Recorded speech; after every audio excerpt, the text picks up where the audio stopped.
जापानी प्रबंध प्रणाली के प्रमुख तत्व। Elements of Japanese management system.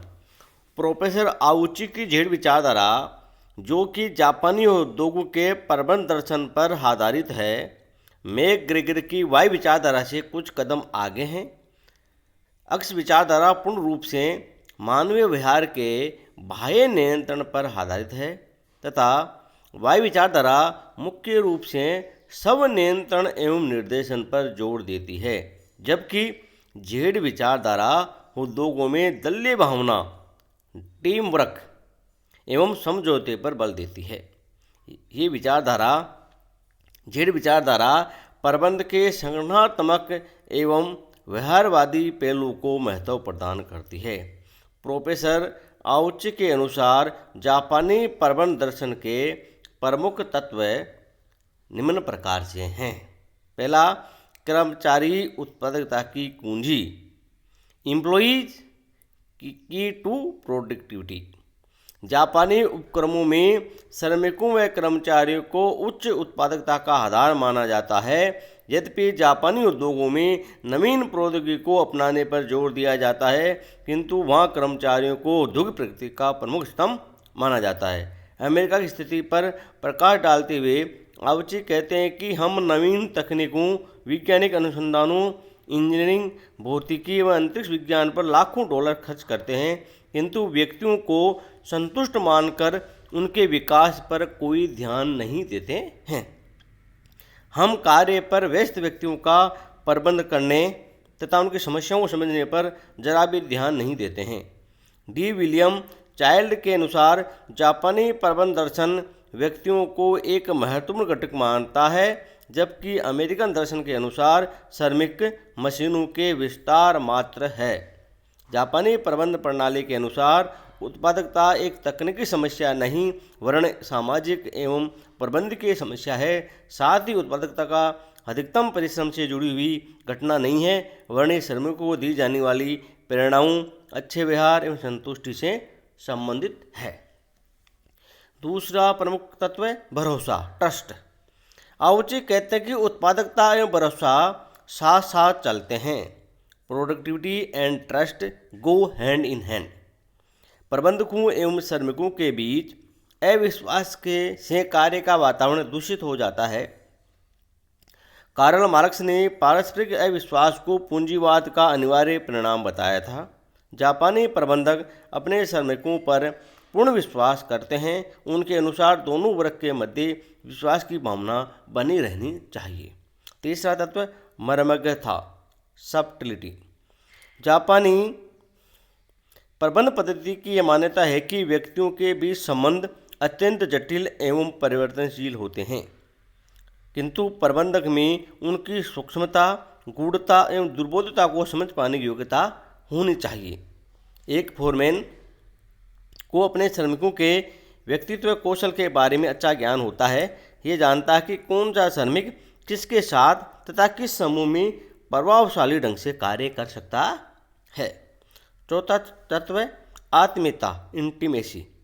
श्रमिक एवं प्रबंधकों के मध्य आत्मीयता, सहयोग, घनिष्ठता एवं अनुशासित निस्वार्थता की भावना होने पर ही उत्पादकता में वृद्धि संभव हो पाती है। कार्यस्थल पर व्यक्तिगत भावनाओं का महत्व बना रहना चाहिए। संबंधों के बिना व्यक्ति कूड़े करकट के ढेर से ज़्यादा नहीं है। पांचवा तत्व खुला मस्तिष्क, ओपन माइंड। जापानी प्रबंध व्यवस्था एक खुली प्रणाली है जिसमें समस्त विषयों के ज्ञान, समस्त प्रकार की विचारधाराओं को स्वीकार किया जाता है। जापानी प्रबंधक प्रत्येक घटना, स्थिति, व्यक्ति से सीखने पर जोर देते हैं। वे स्वीकार भाव पर अमल करते हैं। जापानी कर्मचारियों का सिद्धांत है कि खुले मस्तिष्क के साथ प्रत्येक व्यक्ति से सीखिए। Learn from everyone with an open mind. छठा तत्व संगठन निष्ठा, लॉयल्टी टूवर्ड्स ऑर्गेनाइजेशन। जापानी प्रबंधक कर्मचारियों में अपने संस्था के प्रति सघन निष्ठा की भावना उत्पन्न करते हैं। वहाँ कर्मचारियों में अपने संगठन के प्रति समर्पण की भावना कूट कूट कर भरी होती है। यदि श्रमिकों की प्रबंध से कोई मांगें या शिकायतें होती है तो वे हड़ताल करते हैं, तो भी प्रत्येक दिन की उत्पादन हानि को वे बिना पारिश्रमिक लिए अतिरिक्त काम करके पूरा करते हैं। वे अपने कर्तव्य व व्यवसाय के प्रति पूर्ण निष्ठावान बने रहते हैं। और सातवां तत्व सांस्कृतिक ढांचा, कल्चरल फ्रेमवर्क। प्रोफेसर आउची ने अपने अध्ययनों में जाना है कि जापानी संगठन एक भिन्न प्रकार के सांस्कृतिक ढांचे एवं परिवेश में कार्य करते हैं। यही सांस्कृतिक परिवेश कंपनियों को एक ऐसे दर्शन एवं मूल्यों को अपनाने के लिए प्रेरित करता है जिनकी सत्ता का आधार नैतिक एवं वैधानिक होता है। इसी आधार पर कर्मचारी कंपनी की सत्ता को स्वीकार करते हैं तथा मानते हैं। सत्ता के इस नैतिक आधार के कारण ही उपक्रम इसके कर्मचारी एक परिवार, समुदाय व वंश में बदल जाते हैं। इस पारिवारिक वातावरण के कारण कंपनी की नीतियों एवं योजनाओं में परिवर्तन आ जाता है। ये श्रम प्रबंध के पारस्परिक विश्वास, घनिष्ठता, परिणाम, सहभागिता, सहयोग एवं संतुष्टि पर आधारित होती है। फलस्वरूप उत्पादकता में तीव्र गति से वृद्धि हो जाती है। जापानी एवं अमेरिकन उद्योगों की तुलना करते हुए जेड विचारधारा को समझाया है। जैसे जापानी पारों में क्या होता है, सांस्कृतिक ढांचा होता है, उसके आधार पर प्रेरणाएं, जीवन काल, नियोजन आदि चलता है।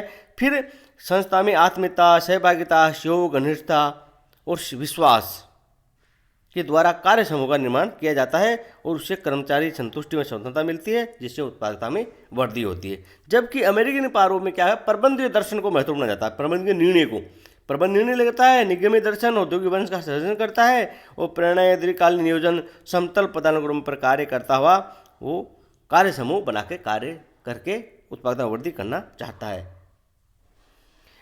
आठवां तत्व है मानवीय पक्ष पर बल, एम्फेसिस ऑन ह्यूमन साइड।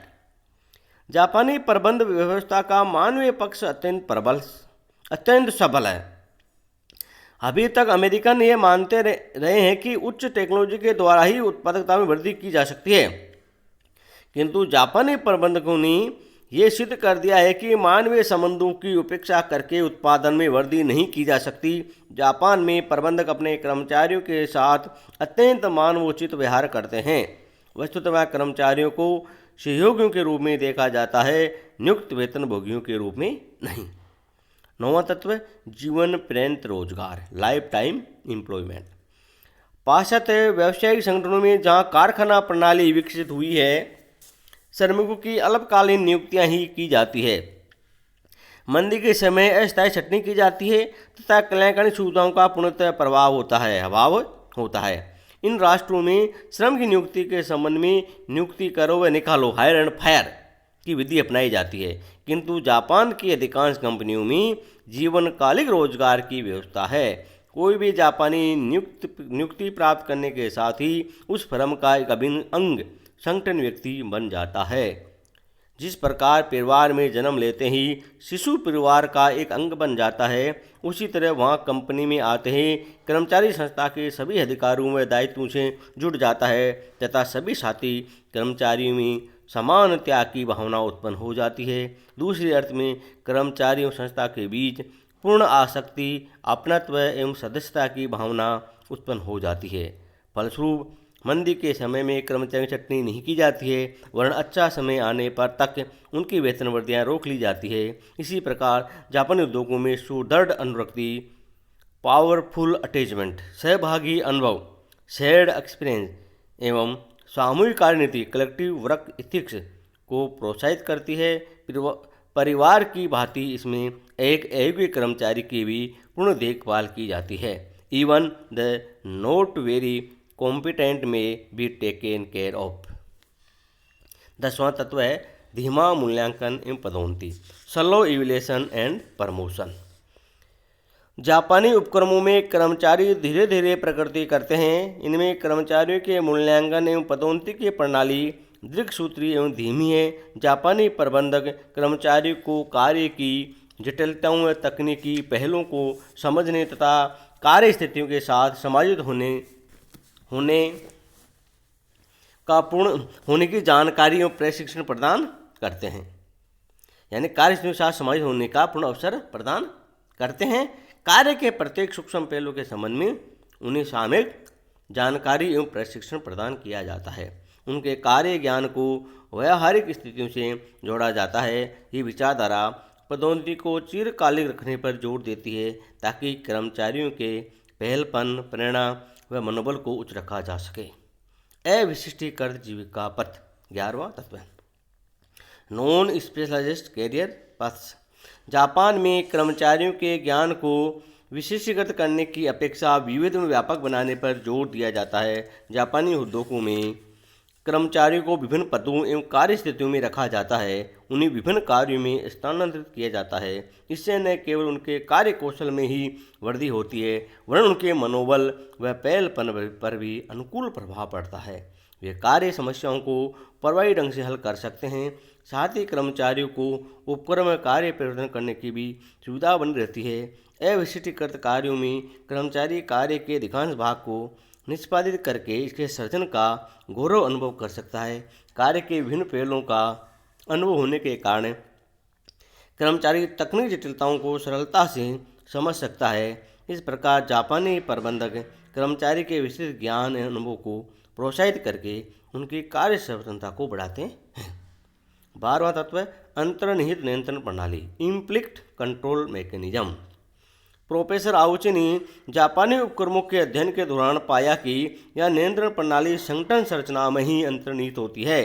पाश्चात्य देशों में उद्योग के विभिन्न पहलुओं, कर्मचारी एवं कार्य पर नियंत्रण रखने के लिए बाह्य विधियों का प्रयोग किया जाता है, किंतु इससे न केवल दोषों को ढूंढने में विलम्ब होता है वरन कर्मचारियों की मन स्थिति पर भी विपरीत प्रभाव पड़ता है।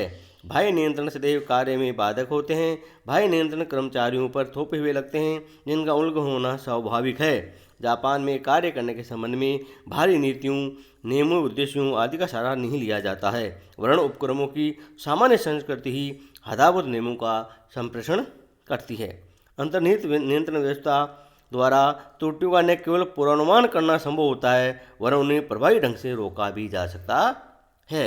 बाह्य नियंत्रण व्यवस्था सुधारात्मक होती है किंतु अंतर्निहित नियंत्रण प्रणाली पूर्वाभासी दृष्टिकोण अपनाती है, एंटीसिपेटरी, तथा नियंत्रण को कार्य संस्कृति एवं कार्यशैली से जोड़ देती है। 13वां तत्व, सामूहिक निर्णय, कलेक्टिव डिसीजन मेकिंग। जापानी प्रबंध पद्धति एक ऐसे प्रबंध दर्शन में विश्वास करती है जो वास्तव में जनतांत्रिक होती है, अर्थात जहाँ समय से छोटे बड़े निर्णय श्रम सहभागिता के आधार पर लिए जाते हैं। ये निर्णय सर्वसम्मति से लिए जाते हैं। इन निर्णयों को लेने के पूर्व कर्मचारियों के साथ पर्याप्त विचार विमर्श विचार मंथन किया जाता है। यद्यपि सामूहिक निर्णय हो जाने के बाद उस निर्णय की अवज्ञा करने अथवा इसके विपरीत कार्य करने की संभावना समाप्त हो जाती है। साथ ही सामूहिक निर्णयों का क्रियान्वयन भी सरल एवं प्रभावपूर्ण होता है। नेक्स्ट तत्व है सामूहिक उत्तरदायित्व, कलेक्टिव रेस्पॉन्सिबिलिटी। जापानी प्रबंध प्रणाली समूह व दल पर ध्यान देती है, व्यक्तियों पर नहीं। इसमें सामूहिक दायित्वों के विचार को प्रबल मान्यता दी जाती है। संगठन में होने वाली किसी भी प्रकार की हानि अथवा दायित्वों के लिए समस्त कर्मचारी जिम्मेदार होते हैं। सामूहिक दायित्व कर्मचारी में संगठन निष्ठा, अपनत्व, त्याग की भावना विकसित करता है। कर्मचारी पारस्परिक कर्तव्य से बंध जाते हैं। साथ ही सामूहिक दायित्व ही व्यक्ति में नैतिकता, दलीय भावना व पारस्परिक विश्वास को जन्म देता है। दूसरी ओर सामूहिक उत्तरदायित्व ही व्यक्ति को व्यक्ति से जोड़ता है। नेक्स्ट, संपूर्ण व्यक्तित्व पर ध्यान, होलिस्टिक कंसर्न। जापानी पद्धति की मान्यता है कि कार्य केवल जीविका अर्जन नहीं है वरन ये हमारी जिंदगी का एक महत्वपूर्ण हिस्सा भी है। अतः श्रमिक के व्यक्तित्व को संपूर्ण दृष्टि से देखा जाना चाहिए, छिप और खोजो दृष्टिकोण से नहीं। ये पद्धति श्रमिक को कार्य घंटों के अनुसार मशीन व्यक्ति के बीच विभाजित नहीं करती है वरन उसी हर समय एक मानव के रूप में देखती है। ये श्रमिक के व्यक्तित्व का पूर्ण सम्मान करती है। इस पद्धति के अनुसार मानवीय कार्य की दशाएं संगठन में उत्पादकता एवं लाभों में ही वृद्धि नहीं करती वरन कर्मचारियों का आत्मसम्मान भी करती है। नेक्स्ट तत्व है संसाधन प्रबंध, रिसोर्सेज मैनेजमेंट। जापानी प्रबंधकों में संसाधनों का कुशलतम उपयोग करने, बर्बादी को रोकने तथा साधनों का संरक्षण करने की समझ विलक्षण है। इस संबंध में निम्न पहलू विचारने हैं। जापानी धर्म परंपरा में संसाधनों की बर्बादी को देशद्रोह देशद्रोह एवं धर्म विरोधी माना जाता है। सामग्री संरक्षण तथा बेकार पदार्थों के पुनर्चक्रण में जापान को कोई भी देश पीछे नहीं छोड़ सका है। रिसाइकलिंग ऑफ वेस्टेज, पूर्ण शुद्धता के साथ वस्तुओं को लघु रूप देने की कला, आर्ट ऑफ मैन्युटिसेशन, जापानी व्यक्तियों का एक स्वाभाविक गुण है। लघु रूप देने की कला में व्यक्तियों का तथा उनके परिश्रम को जापान में सबसे अधिक महत्वपूर्ण तथा उपलब्ध प्राकृतिक संसाधन माना जाता है। जापान के प्रति प्रकृति कर्पण ही नहीं कुर्र भी रही है। जापान ज्वालामुखी, भूकंपों, अन्य प्राकृतिक आपदाओं से पीड़ित रहा है। यही कारण है कि जापानी प्रबंधकों में संसाधन प्रबंध की विलक्षण क्षमता विकसित हुई है। नेक्स्ट तत्व है समूह प्रभावशीलता, ग्रुप इफेक्टिवनेस। दलीय भावना, सामूहिकता की भावना, संबद्धता, संबंध बोध, सेंस ऑफ एफिलिएशन जापानी प्रबंधकों के कर्मचारियों में कूट कूट कर बढ़ा है। रूसी आइवाटा ने कहा है कि व्यक्तिगत स्तर की तुलना में जापानी कर्मचारी सामूहिक स्तर पर अधिक कार्य करने की क्षमता रखते हैं। नेक्स्ट है स्थितिगत प्रबंध, सिचुएशनल मैनेजमेंट। समय की मांग को पहचानना, समय की मांग को पहचानना तथा उसके साथ चलना जापानी प्रबंध शैली की एक प्रमुख पहचान है। प्रोफेसर रूसी आइवाटा ने स्थितिगत प्रबंध के प्रति जापानी प्रबंधकों के निम्न दृष्टिकोण की चर्चा की है। स्थितिगत अनुपालन, स्थितिगत अनुपालनता, सेजनल कन्फर्मिटी। जापानी प्रबंधक में सदैव बदलती हुई दशाओं का पूर्वानुमान करने तथा इन्हीं परिस्थितिगत परिवर्तनों के साथ आत्मसात हो जाने की अदम्य क्षमता है।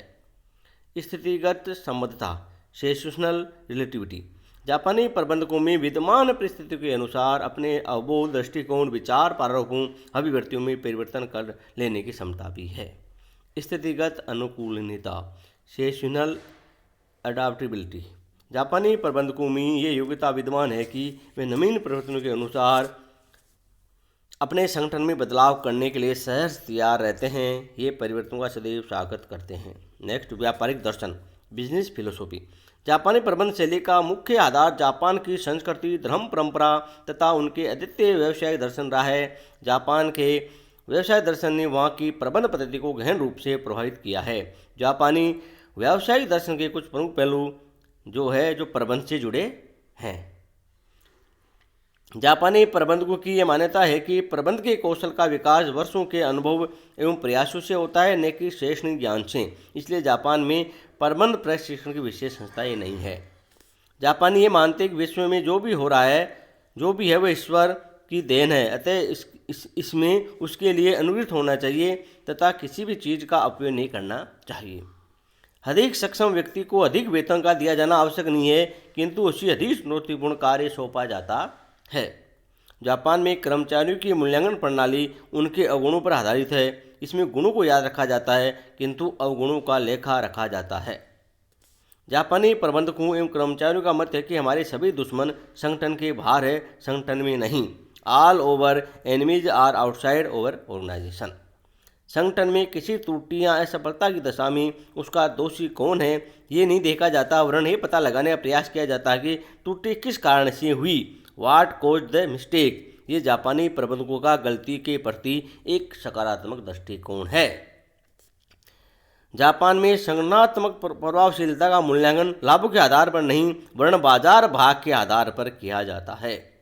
कर संरक्षण तथा कर बचाव से जापान में कोई परिचित नहीं है, यानी कर चोरी और कर बचाव करने के लिए वो कोई कार्य नहीं करते हैं।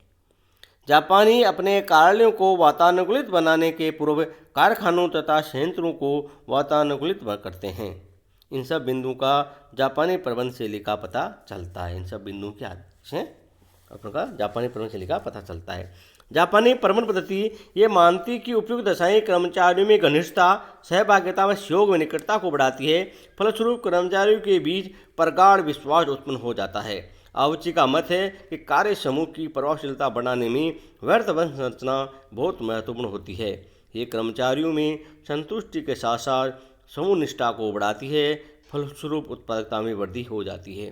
किंतु अमेरिकी उपक्रमों में जापानी सांस्कृतिक परिवेश में संरचना का भाव पाया जाता है। अतः उद्योग वंश की रचना करने के लिए उद्योगों में प्रबंध के निर्णय लिए जाते हैं आउची ने अध्ययन किया कि कई अमेरिकी कंपनियां जैसे IBM, Hallett Packard, proctor and Gamble, Eastman Kodak आदि ने स्वतंत्र रूप से औद्योगिक वंश विकसित कर लिए हैं, जिनमें जापानी उपक्रमों जैसी दशाएं विद्यमान है। इस समानांतर विकास से अमेरिकन फर्में मानती है कि उन्हें जापानी प्रबंध दर्शन को अपनाने की अब आवश्यकता नहीं है। वे अपने ही सफल संगठनों की प्रबंध पद्धति एवं प्रणाली को अन्य उपक्रमों में लागू कर सकते हैं, किंतु ये अमेरिकन औद्योगिक वंश संरचना जापानी परंपरा के अनुसार होते हुए भी भिन्न परिवेश में विकसित की गई है। प्रोफेसर आउची ने ऐसे अमेरिकन संगठनों को जेड संगठन के नाम से पुकारा है। जापानी प्रबंध विचारधारा का मूल्यांकन, इवोल्यूशन ऑफ जापानी मैनेजमेंट फिलोसॉफी। जापानी प्रबंध दर्शन सहभागी प्रबंध तथा सर्वसम्मत निर्णय के प्रयोग पर बल देता है, जो रेनिस लिकट की 4 प्रणाली प्रबंध तथा मैग्नेसन के सहभागी समूह नेतृत्व दृष्टिकोण के समान है। पीटर ड्रकर भी आउची से सहमत होते हुए लिखते हैं कि जापान ही एकमात्र वे व्यक्ति है जिन्होंने निर्णय के संबंध में एक व्यवस्थित एवं प्रामाणिक दृष्टिकोण अपनाया है। उनके निर्णय अत्यधिक प्रभावशाली होते हैं।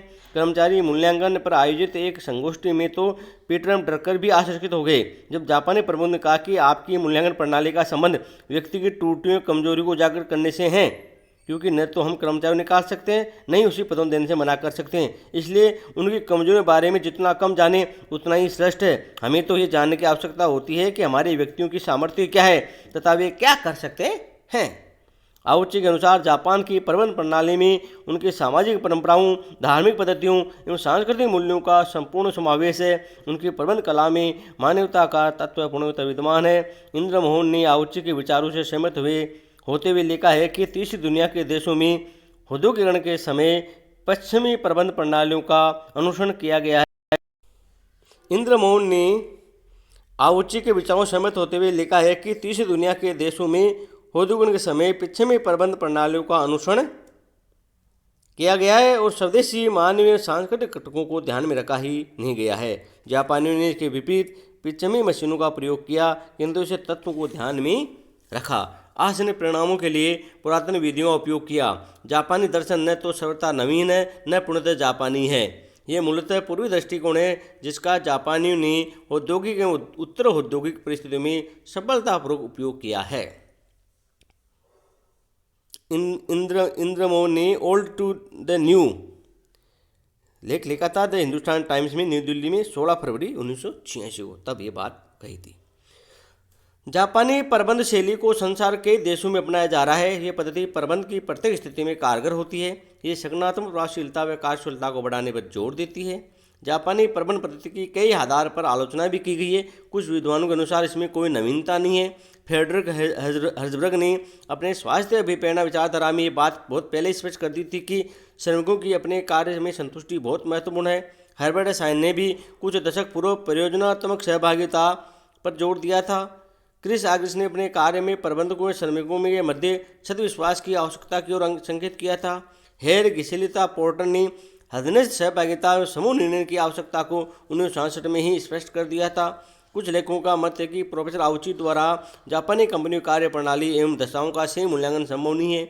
औद्योगिक वंशों की प्रतिनिधिक कंपनियों के रूप में जो फर्में चुनी गई, उनमें से एक सी कार्यदशाएं विद्यमान नहीं है। कुछ विचारकों के अनुसार जापान में ऐसी फर्मों के प्रमाण भी है जिनमें तानाशाही प्रबंध, नौकरशाही, विशिष्टीकृत जीविका मार्ग, अस्थायी नियुक्तियां, कर्मचारी संतोष दशाएं हो सकती है। प्रवेशक अपने द्वारा लिए गए निर्णयों पर अपने दृष्टिकोण के विचार जान सकते हैं, बजाय उन्हें निर्णय की प्रक्रिया में सम्मिलित करने के। यह भी संभव है कि अधीनस्थ कर्मचारियों के प्रति समान दर्शन की अपेक्षा प्रवेशक कार्य की जानकारी न होने के कारण अपने अधीनस्थों से विचार विमर्श कर सकते हैं। प्रोफेसर आउची ने यह स्पष्ट नहीं किया कि संतुष्टि अथवा अपनत्व की भावना के कारण उत्पादन वृद्धि कैसे होती है। कुछ विद्वानों के अनुसार जापानी प्रबंध प्रणाली में संभाव्यता दृष्टिकोण को नहीं अपनाया गया है। कुछ आलोचकों के अनुसार ये प्रणाली परंपरागत एक श्रेष्ठ प्रबंध तकनीक को अपनाने पर बल देती है। कुछ विचारक जापानी प्रबंध विचारधारा को एक पूर्ण दर्शन नहीं मानते हैं, किंतु उपयुक्त आलोचनाएं पूर्णतः सत्य नहीं हैं। जापानी प्रबंध दर्शन निश्चित रूप से एक गतिशील प्रबंध दर्शन एवं प्रेरणात्मक विचारधारा है। प्रबंध के अनेक आयामों पर अभिप्रेरण, उत्पादन वृद्धि, श्रम समस्याओं के समाधान, कर्मचारी संतुष्टि आदि में इसका उपयोगी योगदान रहा है। जापानी उद्योगों की महत्वपूर्ण उपलब्धियां उनकी प्रबंध पद्धति की प्रामाणिकता को प्रामाणिकता को प्रस्तुत करती है। ये सच है कि प्रत्येक विचारधारा के क्रियान्वयन विकास के लिए एक विशिष्ट परिवेश की आवश्यकता है। Every theory needs a particular climate to take roots। फिर भी जापानी पद्धति निगमी दलीय भावना, औद्योगिक वंश समुदाय, मानवीय दीर्घकालीन संबंध, कर्मचारी व्यक्तित्व, सम्मान एवं उद्योगों में पारिवारिक परिवेश के सृजन की दिशा में एक महत्वपूर्ण दर्शन है। धन्यवाद।